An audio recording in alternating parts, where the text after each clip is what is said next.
Horror. जब मैं ये वर्ड बोलता हूँ हॉरर, तब आपके मन में क्या आता है? भूत, प्रेत, हॉन्टेड हाउसेस या कोई साइंस फिक्शन मूवी का कोई क्रिएचर। बट क्या आपको पता है कि इस दुनिया की सबसे हॉरिफिक चीज क्या है?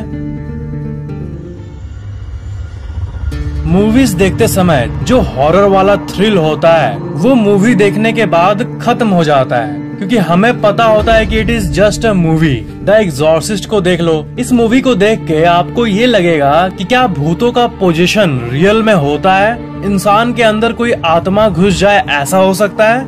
या फिर द क्वाइट प्लेस देखो तो इसमें ये जो क्रिएचर्स दिखते हैं, इस टाइप के क्रिएचर्स को देखकर आप ये कहोगे कि क्या ये क्रिएचर्स रियल में पॉसिबल है, फ्यूचर में या कभी भी किसी म्यूटेशन एक्सपेरिमेंट के चलते? असल बात यह है कि इस दुनिया में हर चीज पॉसिबल है, बट मेजॉरिटी लोग मिरेकल्स, घोस्ट्स, पैरानॉर्मल एनर्जीज पर यकीन नहीं करते हैं। बट हॉरर चीजों में ऐसी चीज जिस पर सब यकीन करते हैं वो है साइंस, असल विज्ञान के कैटेगरी में आया हुआ डेंजर। ऐसी चीज जिस पर सब यकीन करते हैं, जिस पर आप चाह कर भी यकीन नहीं करना चाहोगे, बट ये आपसे नहीं हो पाएगा। एक ऐसी हॉरिफिक कहानी है जिसके बारे में जब दुनिया याद करती है तब आज भी पूरे दुनिया के स्पाइन से चिल्स पास हो जाती है उस घटना को याद करके।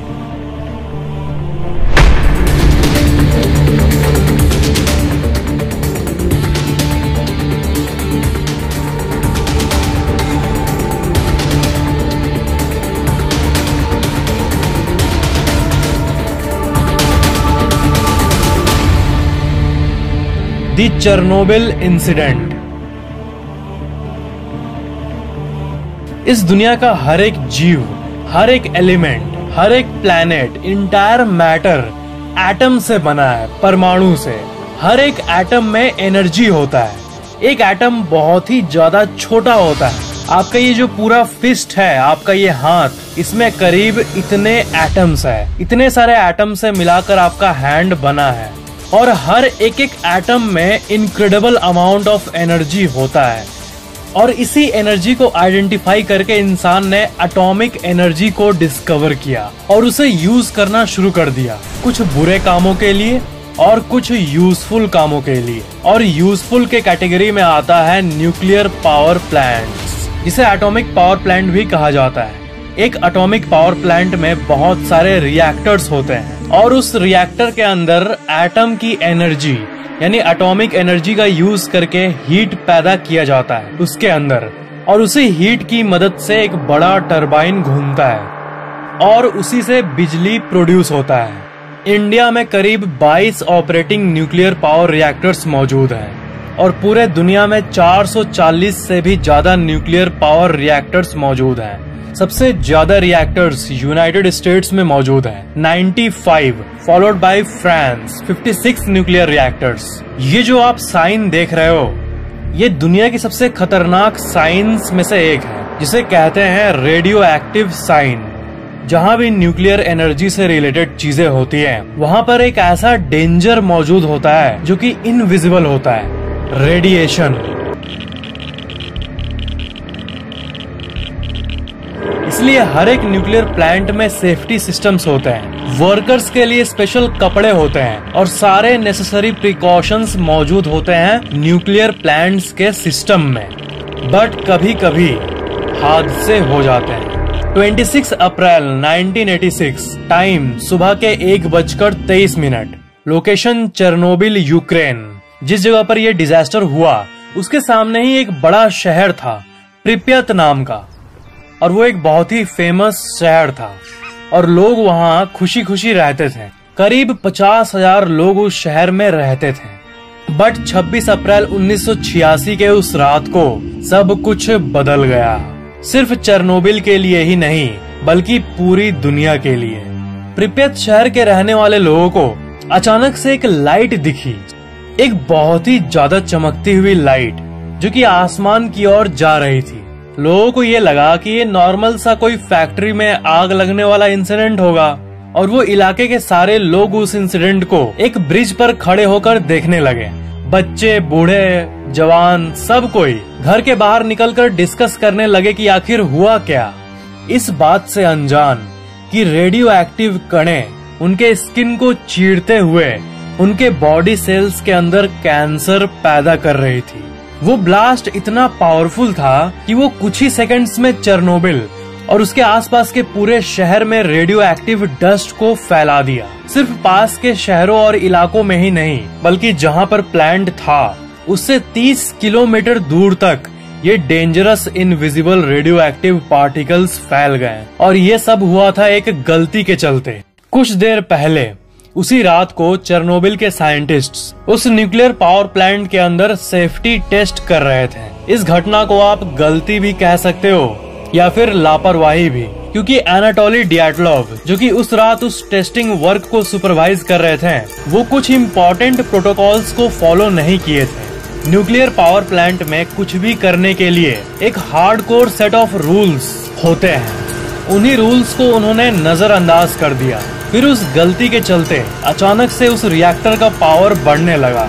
अचानक से हैवी पावर सर्ज होने लगा।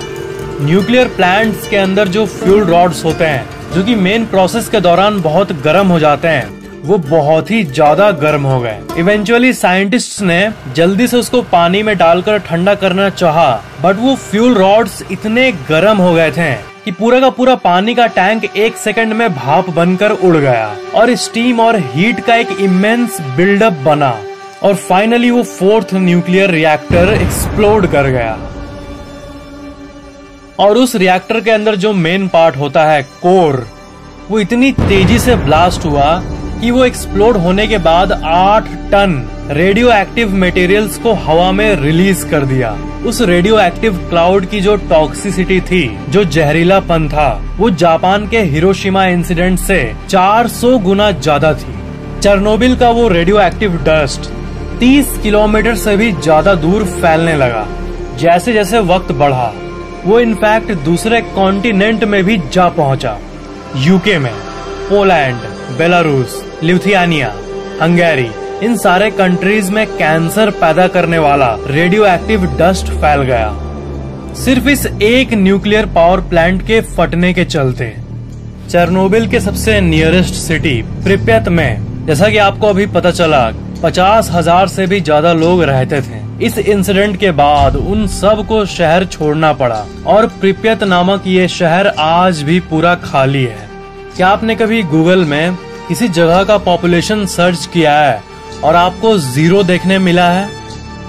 यह है प्रिप्यत, एक अबैंडन्ड शहर।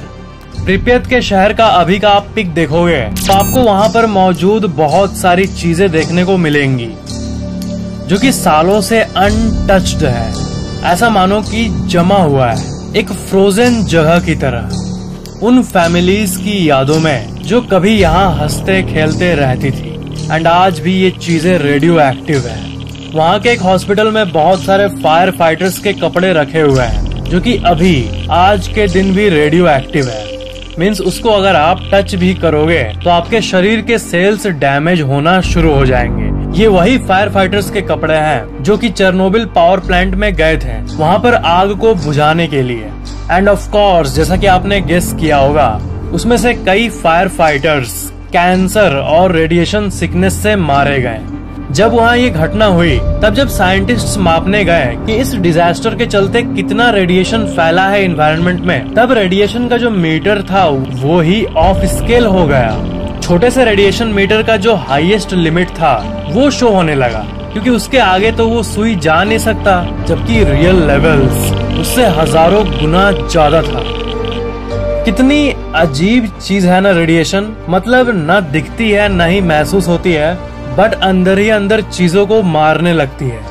रेडिएशन शरीर के सेल्स के अंदर मौजूद डीएनए के अंदर केमिकल बॉन्ड्स को तोड़ देती है, जिसके चलते सेल्स को सरवाइव करने की इंस्ट्रक्शन नहीं मिल पाती है और बॉडी सेल्स रैंडमली ही इधर उधर ग्रो करने लगते हैं, बढ़ने लगते हैं बिना किसी इंस्ट्रक्शन के, और इसे ही कैंसर कहते हैं। डीएनए के अंदर पूरी की पूरी गाइड होती है जो कि आपके शरीर में मौजूद हर एक सेल को बताता है कि कैसे सरवाइव करना है, कौन सा न्यूट्रिएंट कहाँ भेजना है, कैसे प्रॉपरली ग्रो करना है, और इसी डीएनए को रेडिएशन डैमेज कर देता है।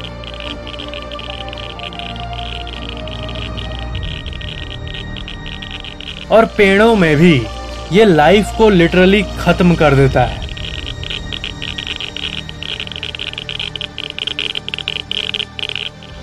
उस प्लांट के चारों तरफ मौजूद पेड़ पौधे और जंगल ये भी रेडिएशन का शिकार हो गए और सारे ट्रीज अपने आप ही डैमेज होने लगे। एक बड़ा जंगल का एरिया आज भी मौजूद है और ये द रेड फॉरेस्ट के नाम से जाना जाता है। जिस ब्रिज के बारे में आपने जाना, जिस पर खड़े होकर शहर के रहने वाले लोग उसके डेंजर से अनजान उस घटना के बाद आग को खड़े खड़े देख रहे थे, उसे ब्रिज ऑफ डेथ के नाम से भी जाना जाता है और वो ब्रिज आज भी मौजूद है। आज की कंडीशन की बात करें तो इतने साल बीत गए पर उस जगह पर पूरी तरह से रेडिएशन खत्म नहीं हुआ। उस न्यूक्लियर प्लांट के बेसमेंट में एक एरिया है जहां बहुत सारा न्यूक्लियर वेस्ट है। इसमें सीमेंट और बहुत टाइप के वेस्ट हैं और ये इतना डेंजरस है कि इस चंक के पास अगर आप 1 घंटे खड़े हो गए तो आपकी इमीडिएट मौत हो सकती है बिना इसको टच करे, सिर्फ खड़े खड़े मौत। इंटेंस रेडिएशन के चलते इस मास के चंक को नाम दिया गया है द एलिफेंट्स फुट। और सबसे खतरनाक बात कि ये आज भी उसी जगह पर मौजूद है और एक्टिवली रेडिएशन को छोड़ती है। और वो कितने साल तक वहां रहेगा, उसकी रेडिएशन खत्म होने में, उस वेस्ट को नॉर्मल वेस्ट होने में अभी 20,000 साल से भी ज्यादा लग जाएगा। मतलब उस पावर प्लांट में मौजूद उस वेस्ट वाले एरिया को आप दुनिया की सबसे खतरनाक जगह भी कह सकते हो। अगर उस घटना के दौरान ये वेस्ट बेसमेंट के बदले ऊपर आ जाता या किसी तरह प्लांट से बाहर आ जाता, तब जो होता that is beyond anything you can imagine. अभी के टाइम पर चेरनोबिल के उस पावर प्लांट के चारों तरफ एक सार्कोफेगस बना दिया गया है, एक ऐसा स्फीयर जो कि डेंजरस रेडिएशन लीक को रोकेगा, उस एलिफेंट फुट से रेडिएशन बाहर आने से रोकेगा। और अब साल 2020 के बाद की बात करें तो उस जगह के चारों तरफ पेड़ पौधे भी अच्छे खासे खिल रहे हैं, बट चेरनोबिल के बेसमेंट में मौजूद वो दानव, वो एलिफेंट्स फुट आज भी मौजूद है। बट उस सार्कोफेगस के चलते उसका रेडिएशन अंदर ही पैक्ड है। तो ये थी दुनिया की सबसे वर्स्ट घटना की कहानी, जिसको अगले 20,000 सालों तक इंसान को भुगतना पड़ेगा। Thank you for watching.